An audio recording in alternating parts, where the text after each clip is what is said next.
देखिए छोटे छोटे घर में कैसे रहते हैं।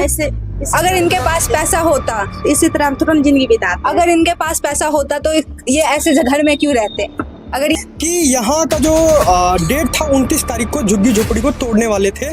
रेलवे राशन वहाँ से 5 किलो कह के देता है, यहाँ पर तो डीलर तो काट लेता है आदमी। सरकार जो भी है अपना लिए सही है, हम जैसे हैं हम अपना लिए सही है।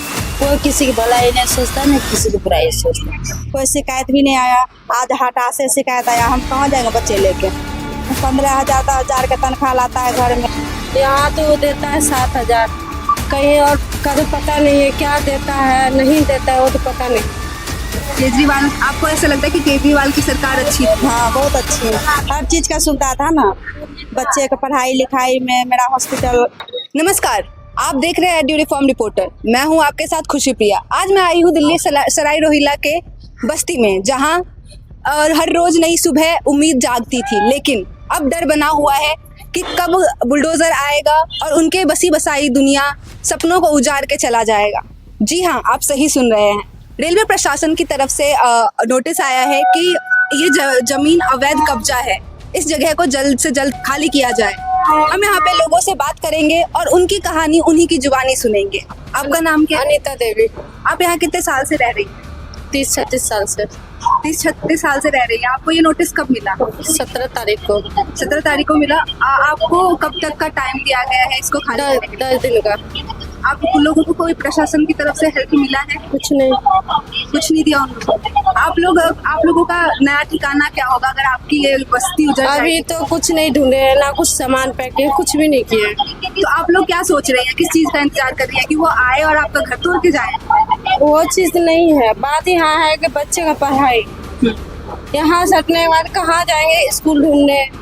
यहाँ इतना जानकारी है, पहचान है, पता है कि ये चीज़ यहाँ है, ये चीज़ यहाँ मिलेगा। कहीं और जाने के बाद तो नया बंदा नया है, किसी से पता करेंगे तो कोई गलत बताएगा, कोई सही बताएगा। इस और रूम किराया जो है हाई फाई बताता है। पता करके कल से हम सब कहीं नहीं जा रहे, ना सामान पैक किया ना कुछ किया, ऐसे बैठे। जो होगा जब आएगा तो सामान कहीं एडजस्ट कर लेंगे, बाहर यही कर सकते हैं। आप क्या काम करती है? आप घर में काम करती है या बाहर जाते हैं? बाहर जाते हैं। क्या काम करती हैं आप? पैकिंग का काम करते हैं। तो आप लोगों को इतना हो जाता है कि आप कहीं और जाके रह सके, पैसा आपको उतना मिलता है? यहाँ तो देता है 7,000, कहीं और का तो पता नहीं है क्या देता है नहीं देता है, वो तो पता नहीं। आप लोगों के आधार कार्ड पे क्या एड्रेस है? सराय रोहिल्ला चुनावती। तो यही है। आपका नाम क्या है? सुनीता देवी। आप यहाँ कितने साल से रह रही है? 7 साल। आपका यहाँ पे खर्चा कैसे कितना होता है? कैसे करके गुजारा कर रहा हूँ, बस यही है। आपके बच्चे स्कूल जाते हैं? हाँ जाते हैं।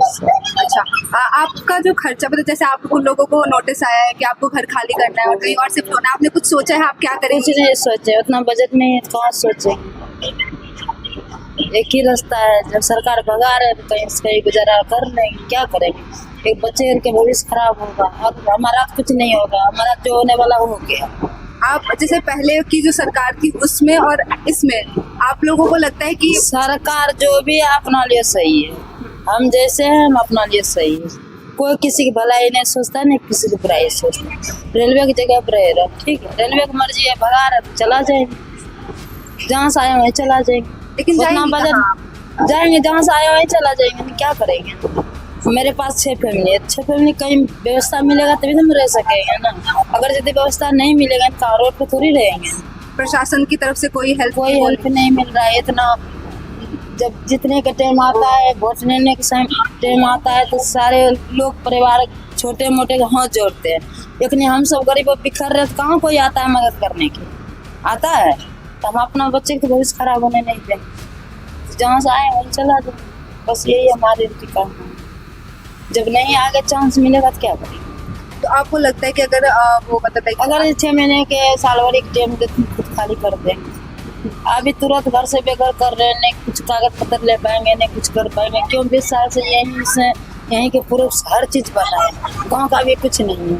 गाँव में जाएंगे तुरंत प्रूफ नहीं बनेगा ना, तो बच्चे का भविष्य खराब होगा, इससे बढ़ के कुछ खाए नहीं। बस यही मेरा कहना है।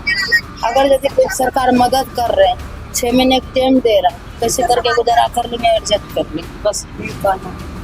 तो मतलब आपने कुछ ऐसा सोच नहीं रखा है कि आप? नहीं सोच रखे हैं, जैसे कमा रहे खा रहे, जैसे जिंदगी जा रहा, बच्चे के थोड़ा भविष्य के लिए सोच रहे, आगे पढ़ लिख के कुछ कर लेगा। सरकार को अच्छा नहीं लग रहा, जैसे पालेंगे पलाई जाएगा बच्चे। आपका नाम क्या है? मेरा नाम है हेमा देवी। आप यहाँ कितने साल से रह रहे हैं? 20 साल से। मेरा पापा 50 साल से रह रहा था। अच्छा, आप लोगों को मतलब आपके बच्चे कितने बच्चे हैं? मेरा तो 5 बच्चे हैं। अच्छा, ये लोग 3 स्कूल लड़की, हाँ 3 लड़की है 2 लड़का है। स्कूल जाते हैं ये? हाँ, आपके पति हस्बैंड जो वो क्या काम करते हैं? वही बेलदारी करता है रोड के। आप? हम कुछ भी नहीं करते, मेरा ऑपरेशन हो रखा है ना, हम कुछ नहीं करते। अच्छा, तो आपने सोचा कि अगर ये झोपड़ी टूट जाएगा तो आप कहाँ जाएंगी, कैसे रहेंगी? कहाँ जाएंगे, यहीं पर रहेंगे। झोपड़ी भी टूट जाएगा तो यहीं पर रहेंगे पन्नी टांग के। मोदी जी तो बोला कि जहाँ झुकी वहाँ मकान, दिया भी नहीं। आप बिल्कुल सही बात बोल रही है कि उन्होंने बोला था जहाँ जो कि वहाँ मकान, लेकिन वो कुछ कर नहीं हाँ, है। कुछ तो किया भी नहीं। केजरीवाल रहता तो सब कुछ कर देता। केजरीवाल, आपको ऐसा लगता है कि केजरीवाल की सरकार अच्छी थी? हाँ, बहुत अच्छी। हर चीज का सुविधा था ना, बच्चे का पढ़ाई लिखाई में। मेरा हॉस्पिटल आना जाना जन ऑपरेशन करवाते थे ना, सब चीज की सुविधा अच्छे से मिलता था। अभी जाते हैं तो कंट्रोल पर से घुमा भी देता है, जा कल आना, यही सब होता है। लेकिन ये बात तो सही है ना कि आपने ये अवैध जमीन पे अपना मकान बनाया। अवैध जमीन पर तो मेरा कुछ तो नहीं। जब से मेरा पापा रहा तो पहले क्या हुआ नहीं हुआ तो इसे पता नहीं। 20 साल से तो हम गुजारा कर रहे हैं, कोई शिकायत भी नहीं आया। आज हटा से शिकायत आया, हम कहाँ जाएंगे बच्चे लेके? 15,000 10,000 का तनख्वाह लाता है घर में, वही में पढ़ाई देते हैं बच्चा को, ट्यूशन में खाना पीना कपड़े लत्ता देते हैं बच्चे को, बचता भी नहीं है। जहाँ हम जाते हैं खोजने के लिए 15,000 10,000 में बोलता है। कितने बच्चे हैं, जितने बच्चे रहेगा तो उतने का नाम नहीं लेंगे। और बोल रहा है कि नहीं इतने बच्चा वाला को नहीं रखेंगे। अगर नहीं रखेगा बच्चा वाला को तो जहाँ रहेंगे तो बच्चा को तो रखना पड़ेगा ना। इसीलिए सोच रहे कि अगर झुक झोपड़ी टूट जाएगा फिर भी बाल बच्चा लेकर हम यहीं पर रहेंगे, यहीं पर गुजारा करेंगे। 2 लड़का है, पहले लड़की बड़ा है तो यही सोचते हैं कि गरीब है आदमी है, कमाने खाने वाला। दहेज भी मांगता है ज़्यादा। 18 साल का लड़की भी है मेरा, 15 साल का लड़की है, 12 साल का लड़की है। छोटा लड़का है, वो तो अभी कमाएगा नहीं, अकेला पेट में पोषण पालन करता है इनका पापा। तो शादी ब्याह में दहेज मांगता है ज़्यादा, तो कहाँ से देंगे? मोदी सरकार तो कहता है कि जहाँ बेटी के मतलब पढ़ाना लिखाना में खर्चा पानी तो बिहार में देता भी था। यही सब। तो इतनी सारी स्कीम्स है जिसका कि जैसे कि जनधन योजना ये सब है, आप लोगों को इसके बारे में कुछ नहीं पता है? इस बारे में तो पता हुआ था, ये छोटी वाली लड़की में तो हम करवाए, छोटी वाली लड़की को हम करवाए हैं। अच्छा, जैसे सरकार की तरफ से वो फ्री मिलता है, राशन फ्री मिलता है? हाँ, राशन तो फ्री मिलता है। तो राशन वहाँ से 5 किलो कह के देता है, यहाँ पर तो डीलर तो काट लेता है, आदमी पर 4 किलो का देता है। कोनो महीना में देता है, कोनो महीना में नहीं देता है, यही बात है। देखिए, मैं खड़ी हूँ उसी झुग्गी में। ये है रेलवे ट्रैक और इसके बगल में इन्होंने बसा रखा है अपना झुग्गी, जिसको कि 29 तारीख को तोड़ा जाएगा। ये है उनका घर, ये देखिए इधर है, देखिए छोटे छोटे घर में कैसे रहते हैं। ऐसे अगर इनके पास पैसा होता, इसी तरह हम तुरंत जिंदगी बिताते। अगर इनके पास पैसा होता तो ये ऐसे घर में क्यों रहते? अगर नाम है जयमाला देवी। आप यहाँ पे कितने साल से रह रही हैं? कम से कम 45 साल। कितने साल से? 45 50। आप 50 साल से रह रही हैं। आपको कब पता चला कि ये नोटिस लगा है? वो 17 तारीख को लगा। कब तक खाली करने को बोला गया है आपको घर? बोला कि से 29 तारीख का खाली कर। क्या प्रशासन की तरफ से कोई हेल्प या मदद मिल रही है आपको? नहीं मिल रहा किधरों से। जैसा कि प्रिया मैम ने एनालिसिस कराया, ये झुग्गी के जितने भी इंफॉर्मेशन थे डीपली आप लोगों को बताया। और जैसा कि मैं एक छोटा सा इंफॉर्मेशन देना चाहूँगा, जैसा कि मुझे भी पता चला कि यहाँ का जो डेट था 29 तारीख को झुग्गी झोपड़ी को तोड़ने वाले थे रेलवे प्रशासन ने, लेकिन इनको स्टे दे दिया गया है 2 तारीख तक। अब कोर्ट में पेशी होगी, अब जो इजाज़त गवर्नमेंट से आएगी तब इस झुग्गी पे कार्यवाही होगी। दोस्तों, ये बहुत बड़ी इंफॉर्मेशन मैं आपको दे रहा हूँ जो कि अभी कल रात में ही मिली आप लोग को। तो ये हाँ 4 बजे इवनिंग में मिली।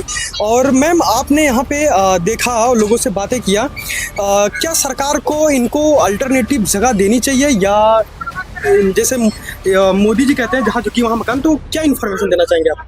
मैं यही बोलना चाहूँगी कि इन लोगों को अगर यहाँ से हटाया जा रहा है तो उनको कहीं जगह दिया जाए और इनके लिए आवाज़ उठाएंगे हम लोग सब मिलके। और मैं ये भी बोलना चाहूँगी कि जब उन लोगों को वोट चाहिए होता है तो वो यहाँ पे आके और बोलते हैं कि जहाँ झुगी वहाँ मकान बनाएंगे, लेकिन जब उनका वोट बैंक बढ़ जाता है, जब उनको वोट मिल जाता है, उनकी सरकार बन जाती है, उसके बाद फिर इन लोगों को भूल जाते हैं। इन लोगों का कोई नहीं याद रखता उसके बाद। एग्जैक्टली जैसा कि मैम ने बताया, बहुत अच्छे से बताया, बहुत अच्छे से एक्सप्लेन किया। वोट लेने के लिए घर में चाय पी लेते हैं और तोड़ने के लिए घर में भी आ जाते हैं। Thank you so much. Edu Reform reporter team के साथ मैं खड़ा हूँ सराय रोहिल्ला रेलवे स्टेशन के पास, जहाँ पे कार्यक्रम यहाँ पे कार्य चल रहा है। और by reporting by Khushi Priya ma'am. Thank you so much. Edu Reform reporter team and channel पे नए हो सब्सक्राइब कर लेना। Thank you.